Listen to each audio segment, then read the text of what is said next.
Olá, eu me chamo Juarez Nascimento, seja muito bem-vindo, muito bem-vinda ao meu canal.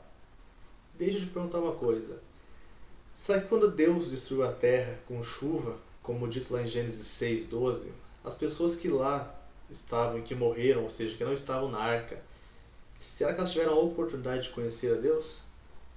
Bom, eu vou te ajudar a responder essa questão.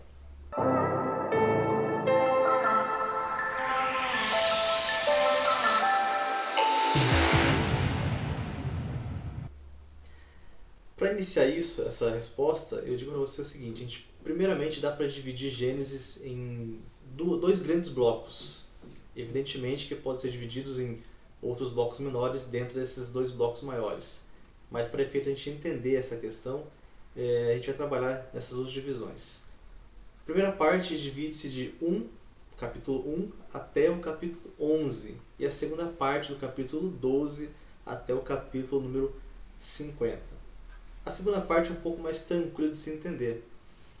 A gente percebe ali, do capítulo 12 em diante, que é o chamado de Abrão, lá de Ur dos Caldeus, chamado por Deus de lá, para poder vir a ser o Israel que a gente conhece hoje, né? Então são relatos históricos falando dos patriarcas. Então é bem tranquilo de entender. Porém, os relatos de 1 até o capítulo 11 de Gênesis são um pouco mais difíceis, porque são textos assim da história muito remota da humanidade e também acontecem coisas assim um tanto quanto diferentes, como a gente pode perceber. Por exemplo, a criação do homem a partir do barro é uma coisa bem diferente. Temos também aqui uma serpente que conversa com a mulher, algo também inusitado. Temos ali também uma torre super alta que Deus derruba ela porque o pessoal queria chegar até ele. Então há relatos assim tanto quanto estranhos, diferentes, ruins de interpretar, difíceis de interpretar e de entender. E a Arca de Noé, ela se enquadra nesse bloco de 1 a 11, que são os textos um pouco mais antigos. São relatos um pouco mais distantes da nossa realidade. Pois bem, quando Deus destruiu a terra com água no dilúvio, as pessoas tiveram a oportunidade de crer nele. Certamente todas as pessoas que pisaram nessa terra e que ainda vão pisar terão sim a oportunidade de crer em Deus.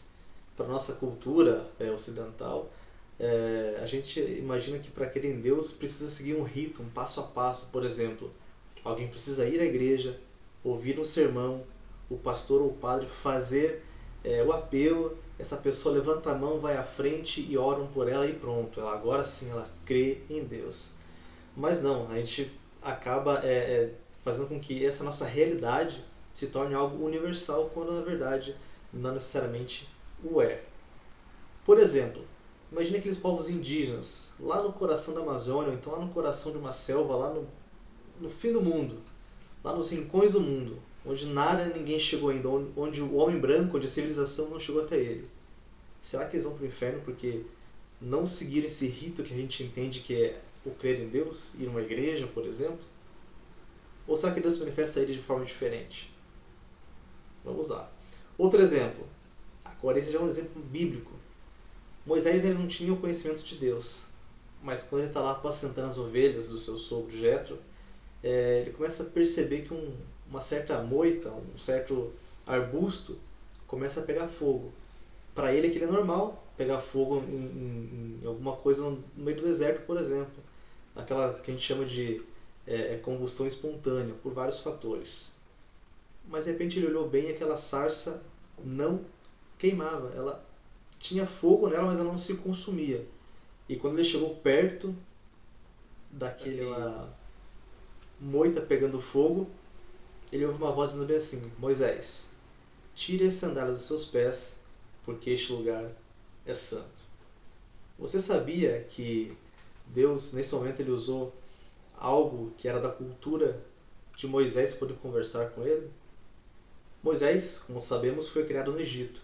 E na cultura egípcia, quando se tira as sandálias dos pés, se ocorre por dois motivos. Número 1, Deus acabou de se revelar, então se tira as sandálias dos pés em reverência à divindade. Ou 2, quando a pessoa morre e vai para outro plano. Lá ela também retira as suas sandálias dos pés. Então nesse momento, Moisés sendo ali alguém que viveu a cultura egípcia, só tem duas coisas em mente. Ou Deus se manifestou a mim. 2, eu morri e fui para outro plano. Então, da mesma forma que os indígenas, lá nos rincões das selvas, que a civilização não chegou ainda, Moisés também teve a presença de Deus sendo apresentada a ele, onde Deus se utiliza daquilo que ele já conhece. Então, lá também, aquelas pessoas, tanto do dilúvio quanto essas que a gente está falando agora, os indígenas na floresta, Deus se revela para eles de alguma forma. E para responder essa pergunta com um pouco mais clareza, eu vou ler um texto do apóstolo Paulo para vocês, que está lá em Romanos capítulo 1, verso 19 até o 21.